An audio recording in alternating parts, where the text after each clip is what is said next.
Assalamualaikum warahmatullahi wabarakatuh.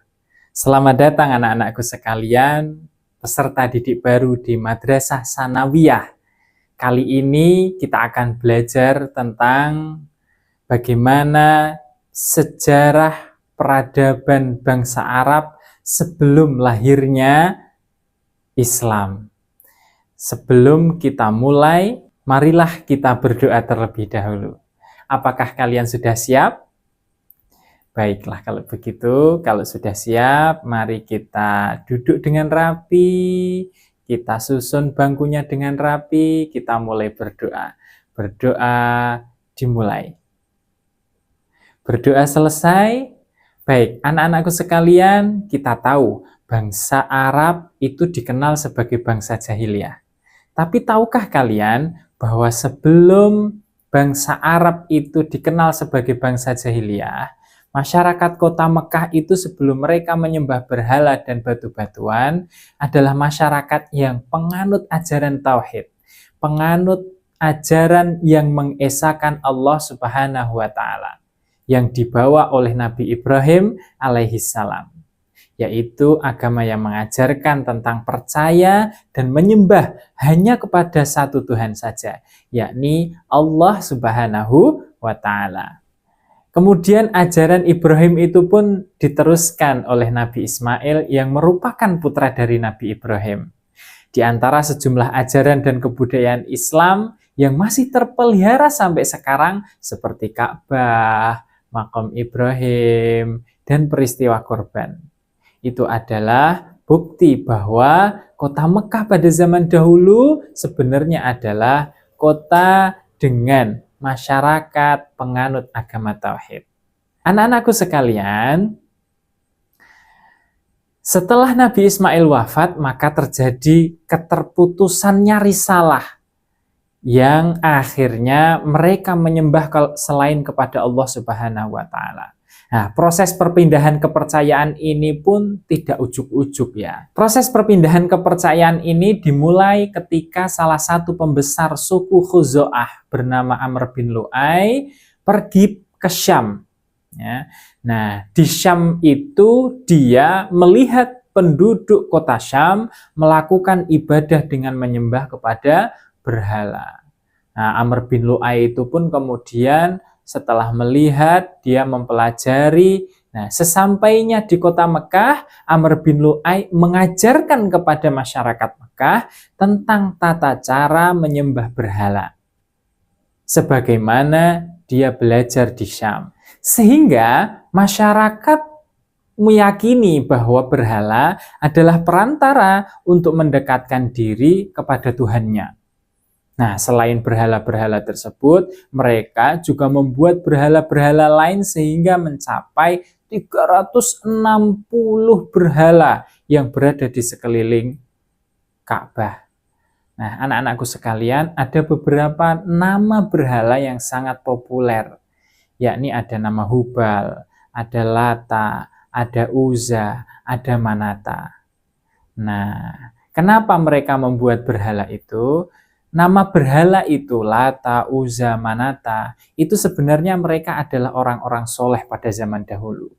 Namun kemudian mereka percaya bahwa kalau mereka itu berdoa tanpa melalui si orang soleh itu, maka doa mereka itu tidak akan dikabulkan oleh Allah.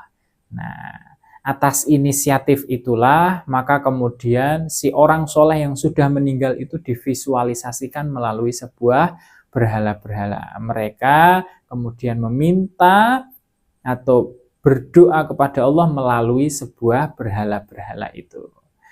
Nah, anak-anakku sekalian, apakah kalian sampai sini sudah paham? Apakah bisa kita lanjut? Kalau kita lanjut, mari kita let's go! Selanjutnya kita akan mempelajari tentang bagaimana kondisi sosial masyarakat Arab sebelum lahirnya Islam. Nah, bangsa Arab itu sendiri dikenal dengan bangsa yang ahli syair dan mereka juga pemberani. Selain ahli syair dan pemberani, karakter positif bangsa Arab lainnya itu seperti ya memiliki semangat yang tinggi dalam mencari nafkah, sabar dalam dalam menghadapi kekerasan. Ya, kita tahu mereka itu sering berdagang hingga negeri yang sangat jauh sekali. Bahkan Nabi Muhammad SAW pun sebelum diangkat menjadi nabi, ketika beliau masih remaja, pernah juga loh berdagang hingga ke negeri Syam. Bahkan jaraknya itu ratusan kilometer. Masya Allah, itulah nilai positif yang dimiliki oleh bangsa Arab sebelum lahirnya Islam. Namun demikian, selain memiliki sifat positif, tentu bangsa Arab juga memiliki sifat atau kebiasaan-kebiasaan yang buruk. Mereka suka minum minuman keras, sampai mabuk, berjudi, berzina, merampok, dan lain sebagainya. Mereka memposisikan perempuan itu bahkan pada posisi yang terendah, ya, karena perempuan itu dianggap makhluk lemah yang tidak memiliki kemampuan dan kekuatan untuk membela diri. Sehingga laki-laki itu bebas dan berhak menceraikan perempuan seenaknya sendiri. Nah, ada yang lebih buruk lagi anak-anak. Yakni apa? Bahwa bangsa Arab sebelum lahirnya Islam, itu mereka memiliki tradisi mengubur anak perempuan. Ya, jadi anak perempuannya dikubur hidup-hidup saat masih balita. Kenapa? Karena mereka merasa malu dan terhina memiliki anak perempuan. Perempuan dianggap lemah, tidak bisa membanggakan mereka dalam bekerja dan membela kaum mereka saat dalam kondisi perang. Nah, itulah bagaimana kondisi sosial masyarakatnya bangsa Arab sebelum lahirnya Islam. Selanjutnya yang terakhir kita akan membahas tentang bagaimana kondisi ekonomi bangsa Arab ya.